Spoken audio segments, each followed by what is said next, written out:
একজন শিক্ষক ক্লাসরুমে ঢুকে একটি ছাত্রীর দিকে অবাক দৃষ্টিতে তাকিয়ে রইল। কিছুক্ষণ তাকিয়ে থাকার পর মেয়েটাকে ইশারা দিয়ে দাঁড়াতে বলল। মেয়েটা দাঁড়ালো। দাঁড়ানোর পর তাকে প্রশ্ন করলো, আচ্ছা তোমার কি বিয়ে হয়েছে? মেয়েটা তখন লাজুক চেহারা নিয়ে উত্তর দিল আর বলল, হ্যাঁ স্যার আমার বিয়ে হয়েছে, আমার 2 বছরের একটা সন্তানও আছে। তখন শিক্ষক সকলের উদ্দেশ্যে বলতেছে, আজকে তোমাদের সকলের মধ্যে থেকে একজনের প্রিয় মানুষের নাম জানবো।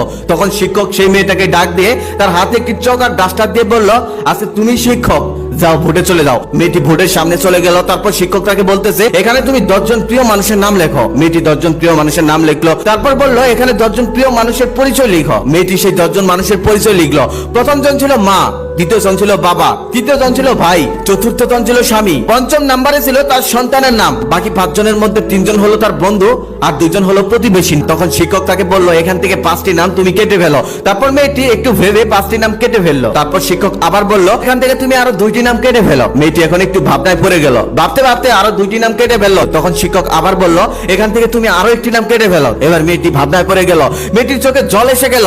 মেয়েটি কাঁদতে লাগলো। মেয়েটি এখন কার নাম কাটবে, কার নাম রাখবে? ক্লাসটা যেমন হাসি খুশি দিয়ে শুরু হলো, এখন আর ক্লাসে সেই হাসি খুশি নেই। সবাই অধীর আগ্রহে অপেক্ষা করছে মেয়েটা এখন কার নাম কাটবে সেটা দেখার জন্য। কিন্তু মেয়েটা কারণ আমি কাটতেছে না। তখন শিক্ষক পিছন থেকে বলল, মা এটা সামান্য একটা সাইকোলজিক্যাল গেম, আর কিছুই না। এখান থেকে একজনকে তোমাকে মেরে ফেলতে বলা হয়নি, জাস্ট নাম কাটতে বলা হয়েছে। তুমি এত চিন্তা করো না, কান্না করো না, একটা নাম কেটে ফেলো। তখন মেয়েটি একটা নাম কেটে ফেললো। সেটা হলো তার সন্তানের নাম। এখন শুধু একটি নাম অবশিষ্ট হলো, সেটা তার স্বামীর নাম। তখন শিক্ষক পেয়ে গেল তার সব থেকে প্রিয় মানুষ কোনটি। তখন শিক্ষক তাকে সামনে ডেকে এনে বলল, মা তোমার মনের উপর দিয়ে যে ঝড় আজকে বয়ে গেল, এটার জন্য আমি দুঃখিত, আমাকে ক্ষমা করো। তারপর তার ব্যাগ থেকে একটা গিফটের বক্স বের করে বলল, এখানে 10টি গিফট আছে, তোমার 10 জন প্রিয় মানুষকে একটি একটি করে দিয়ে দিও। আরেকটি প্রশ্ন আমি তোমার কাছে জানতে চাই, তোমার 3 জন বন্ধু আর 2 জন প্রতিবেশীর নাম না হয় কেটে দিলে, কিন্তু তোমার মা তোমাকে গর্ভে ধারণ করেছে, বাবা তোমাকে লালন পালন করেছে, ভাই তোমাকে ভালোবেসেছে, শুনেছি একটা মায়ের কাছে নাকি তার সন্তান সব থেকে দামি। এই 4 জন মানুষই ছিল তোমার জীবনের গুরুত্বপূর্ণ মানুষ, কিন্তু তুমি 4 জনের নামই কেটে দিলে, শুধু রেখে দিলে স্বামীর নাম।